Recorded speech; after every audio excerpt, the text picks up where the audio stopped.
नमस्कार, नवराष्ट्रमध्ये मी मृणाल भोक आपल्या सर्वांचं स्वागत करते। आता आज शेवटचा दिवस आहे वर्षाचा आणि उद्यापासून नवं वर्ष सुरू होणार आहे। रमन आर्ट परिवारातर्फे नववर्षी अगदी साध्या पद्धतीनं साई चरणी काही आपल्या रांगोळ्या अर्पण करतात। आज 25 बाय 25 फूट अशी ही रांगोळी काढलेली आहे साईबाबांची। रमन आर्टच्या आपल्यासोबत विशालीताई भुसे आहे, आपण त्यांच्याशी चर्चा करूया। ताई, आपल्याला ही रांगोळी काढायला तब्बल किती वेळ लागला? ही रांगोळी काढायला तब्बल 8 तास लागले आम्हाला।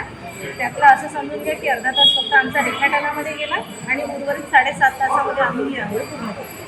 आपण दरवर्षी हा उपक्रम राबवत होता, याचं नेमकं काय आहे कारण किंवा काही आपण सेवा अर्पण करत आहोत काय?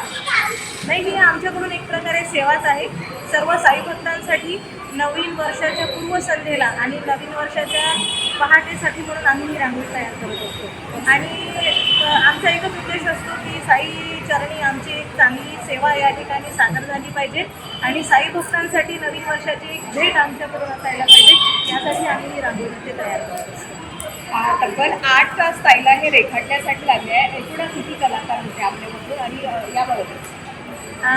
एकूण 10 कलाकारांनी इथे आपली कला सादर केली आहे आणि त्यात मी एक नाव घेऊ इच्छिते, तो म्हणजे अक्षय कोलकर, ज्यांनी खूप चांगल्या पद्धतीने साईबाबांचा पोर्ट्रेट काढला आहे या ठिकाणी। आणि बाकी माझ्या ग्रुपचे सर्व सदस्य जे नेहमी साईचरणी सेवा द्यायसाठी तत्पर असतात।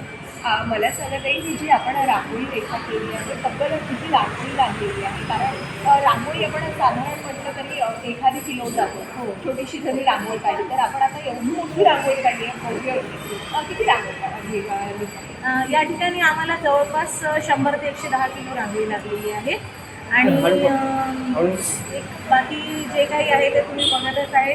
म्हणजे रांगोळी एक तर साधं माध्यम आहे, पण जो पूर्ण कस लागला आहे तो आमच्या असं समजा की आम्ही पूर्णपणे आमची कला सादर करण्याचं या ठिकाणी करतो। धन्यवाद ताई, आपण नवराष्ट्राची छानपैकी चर्चा केलेली आहे आणि रांगोळीची आपण रेखा केली आहे, आपण ते सेवा म्हणून आपण अर्पण केलेली आहे, याबाबत सुद्धा आपल्याला धन्यवाद ताई। नवराष्ट्र बघण्यासाठी बघत राहा नवराष्ट्र नववार्ता।